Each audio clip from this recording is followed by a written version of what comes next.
Hello, Twihearts! Well, time to take a look at the fourth and final book in the Twilight series, Breaking Dawn. Breaking Dawn is divided into three parts. The first part details Bella's marriage and honeymoon with Edward, which they spent on Isle Esme, a private island off the coast of Brazil that Carlisle owns. 2 weeks into their honeymoon, Bella realizes that she is pregnant. Because the fetus is part vampire, her condition progresses at an unnaturally accelerated rate. Bella and Edward immediately return home to Forks, Washington, where the fetus continues to develop at an abnormal speed, causing Bella severe physical and emotional distress. The second part of the book is written from the perspective of Jacob Black, a Quilly Native American who, like other members of his tribe, can shapeshift into a wolf.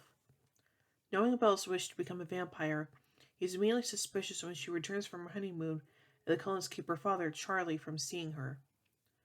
Believing the Cullens have broken their treaty not to bite another human, he advances on their home intending to kill Edward. He arrives and discovers that Bella is undergoing a difficult pregnancy in which the fetus is draining her life away. Jacob begs Bella to abort the fetus to save her life, as neither Carlisle, a doctor, nor Alice, who could see the future, are optimistic about Bella's prognosis. Despite concerns that a pregnancy will be fatal, Bella is determined to continue it, believing she could survive long enough to give birth and then be transformed into a vampire. As the wolves are telepathic, they hear Jacob's thoughts about Bella.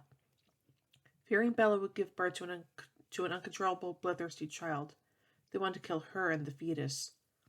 Jacob accepts his bloodline as the true pack leader in order to break free from the Alpha, Sam's control. He goes to warn the Cullens that the wolf pack plans to kill Bella. En route to the Cullens, Seth Clearwater, a younger pack member, also breaks away and joins Jacob. He notes that once they form their pack, they can no longer hear the other wolves' thoughts. They patrol the Cullens' property, and soon after Leah, Seth's older sister and the lone female wolf, joins them. Bella enters labor as the baby begins fighting its way out, breaking her body. Edward is forced to perform a cesarean section, saving the baby. As Bella is dying, Edward injects his venom into her heart. Jacob, believing that Bella is dead, blames Bella's infant daughter Renesmee. He goes to kill the infant, and instead imprints an involuntary response in which the shapeshifter finds his soulmate on her. Ugh. The third section shifts back to Bella's perspective, describing her painful transformation, finally waking to find herself changed into a vampire. Fully recovered, she enjoys her new life and vampire abilities. Renesmee grows rapidly into a toddler and is spotted at a distance by Irina, a vampire from the Alaskan Coven.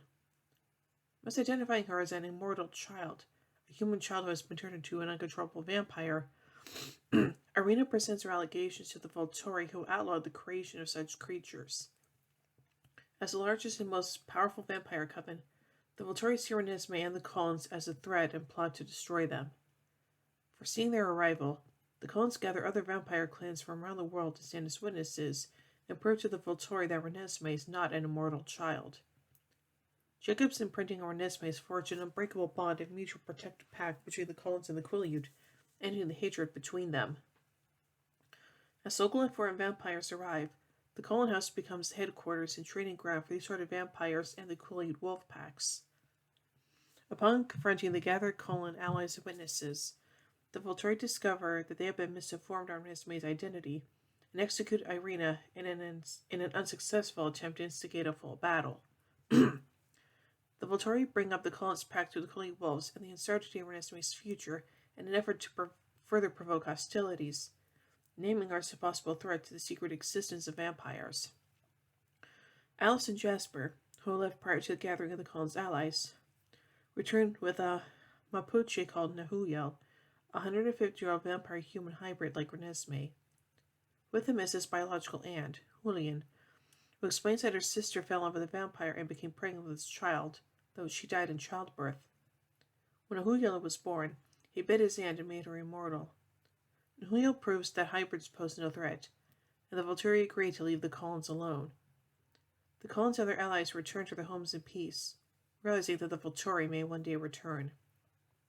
When Edward and Bella are alone, she allows him to read her mind for the first time, sharing her feelings about him. Aww. So let's take a look at the background of this novel, beginning with the development. Originally, Maya wrote a book titled Forever Dawn, which was a direct sequel to Twilight. While the basic storyline remained the same, Forever Dawn was narrated completely from Bella's point of view. The werewolves and Jacob were only sketchily developed. Victoria and Laurent were both alive, and there was an epilogue.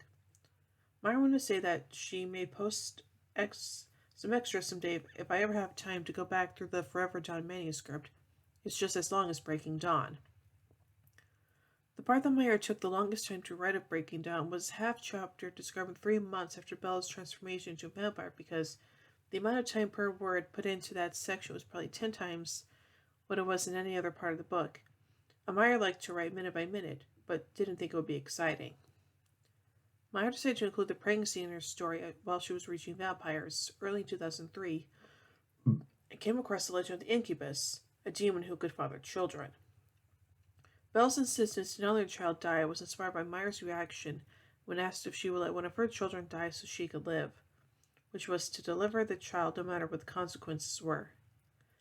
Maya said in an interview with Sharon Haight, published in the Twilight Saga, the official illustrated guide, that the first scene published is a little less grotesque than the one she wrote before editing due to her editor, agent and publisher's request to tone down the violence a little.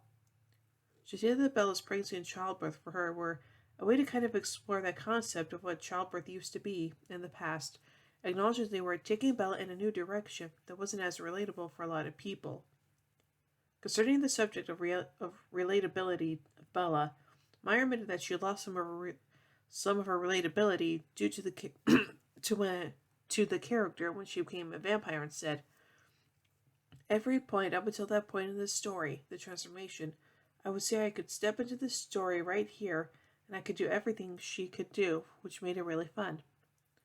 Maya wanted to express Bella's vampire experiences and enjoyed very much writing about them, and wanted to end the book from her perspective, but still thought it was a little bit harder as she couldn't step into the story anymore. In regards to Renesmee's unique name, Maya wrote that she couldn't call her Jennifer or Ashley, which name the most unique baby in the world. I looked through a lot of baby name websites. Eventually I realized there was no human name that was going to work for me, so I surrendered to necessity and made up my own. Maya states in regard to ending the series, the Twilight Saga is really Bella's story, and this was a natural place for her story to wind up. She overcame the major obstacles in her path and fought her way to the place she wanted to be. I suppose I could try to prolong her story unnaturally, but it wouldn't be interesting enough to keep me writing. Stories need conflict, and the conflicts that are Bella-centric are resolved. And now onto the influences. The plays The Merchant of Venice and A Midsummer Night's Dream by William Shakespeare both influenced Breaking Dawn. Maya said that Alice would write her instruction to Bella on a page from The Merchant of Venice to give a clue that the final confrontation at the end of the book would be a mental one, not a physical battle, like the one at the end of the play. It also hints that the novel would have a happy ending for the couples, as in The Merchant of Venice. Originally, it was the novel Jane Eyre by Charlotte Bronte that Alice tore a page from, but Jane Eyre had nothing to do with the story, so Maya changed it.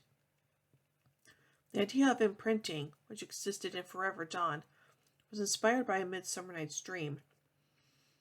Maya described it as the magic of setting things right, which doesn't happen in the real world, which is absolute fantasy, and decided to introduce it earlier in Eclipse so she wouldn't have to explain it later. Now onto the cover art. Maya described the cover art as extremely meaningful and said that she was happy with how it turned out. The cover is a metaphor for Bella's progression throughout the entire series. She began as the physically weakest player on the board, the pawn, but at the end she becomes the strongest, the queen. The chessboard also hints at the conclusion of the novel, where the battle with the Volturi is one of wits and strategy, not physical violence. And finally, the title. The title, Breaking Dawn, is a reference to the beginning of Bella's life as a newborn vampire. Wanted to add a sense of disaster to the title to match the novel's mood. She called it Breaking Dawn. Another reason for giving the book this particular title is that it matches the book's plot, which centers on a new awakening and a new day. There's also a lot of problems inherent with it. So overall, I say that out of the 4 Twilight books, this one's actually not all that bad. So, yeah. So overall, I give Breaking Dawn 4 Vampire Fangs out of 5. And we'll tune in tomorrow as we take a look at the beginning of the Twilight film series. So, until then, see you, everybody.